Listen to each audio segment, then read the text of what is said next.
আপনারা অবগত আছেন গত বিধানসভা নির্বাচনের প্রাক্কালে আমাদের যানজট মুক্ত করার জন্য শহরে একটি সিদ্ধান্ত নিয়েছিলাম। সেক্ষেত্রে দেখা গিয়েছিল বটতলা এই অংশে, যেটা শিববাড়ি থেকে দশমীঘাট এবং রোডান্সের রোডের মধ্যে কিছু দোকান অবৈধভাবে বহুদিন ধরে ব্যবসা করছিলেন, তাদেরকে সরিয়ে দেওয়া হয়েছিল এবং বাজারে এখানে যে নেশা বিক্রি হতো সেগুলি আমরা ভেঙে দিয়েছিলাম।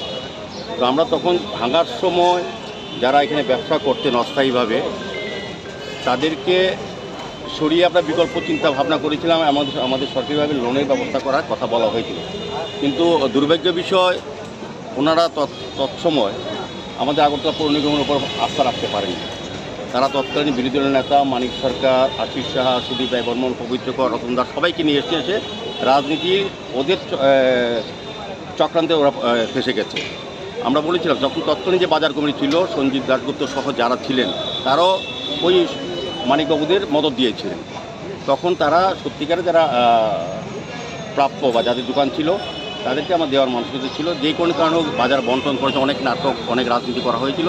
তবুও আমরা মানবিক দৃষ্টিভঙ্গি, আমাদের রাজ্যের মাননীয় মুখ্যমন্ত্রী যিনি এই এলাকার বিধায়ক ডক্টর মানিক শাহ, উনিও বলেছেন যে ওদেরকে বিকল্প একটা ব্যবস্থা করা যায়। যেহেতু দীর্ঘদিন ধরে তারা গরিব অংশের মানুষ, তাদের এদের সংসার পরিচালনা করেন এই অস্ত্র দিয়ে বা এই ব্যবসা করে, সেদিকে মানবিক দৃষ্টিভঙ্গি আমাদের সরকার এবং আগরতলা পৌর নিগম আমরা চিন্তা করেছি তাদেরকে বিকল্প ব্যবস্থা করা।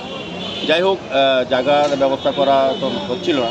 যাই হোক, আমরা সিদ্ধান্ত নিই, যেহেতু আমরা কথা দিয়েছি যারা এখানে প্রকৃত এটা তারা আগে পেতেন, কিন্তু আগের যারা বাজার কমিটির সঙ্গে যুক্ত ছিলেন তাদেরকে বলেছিলাম লিস্ট দেওয়ার জন্য। তারা এখানে আমরা প্রকৃত অর্থে 18 জন ব্যবসায়ী আছে, ক্ষুদ্র ব্যবসায়ী, যাদেরকে আমরা ব্যবস্থা করব। কিন্তু তখন দেখা গিয়েছিল 28 জনের লিস্ট দেওয়া হয়েছে, 10 জন লোক বাকি ঢুকিয়ে দিয়েছিল। সেই কারণে আমরা লিস্টটা পুরো বাতিল করেছি, আমাদের নিজেরা সার্ভে করেছি এবং তাদের সঙ্গে সম্যকভাবে আমরা কথা বলেছি। সেই 18 জনকে এখন বিকল্প ব্যবস্থা হিসেবে এই জায়গাতে ব্যবস্থা করা হবে। আস্তে আস্তে কাজ হবে, নির্বাচনের পরে তারা হয়তো ঘর পেয়ে যাবেন। আমরাই তৈরি করে দেবো একটা মাপ দিয়ে, নির্দিষ্ট মাপ থাকবে। তো এই 18 জনকে আমরা এখানে জায়গা দেবো, এখানে একটা পার্ক করা হবে, এই জায়গাটা খালি রাখা হবে।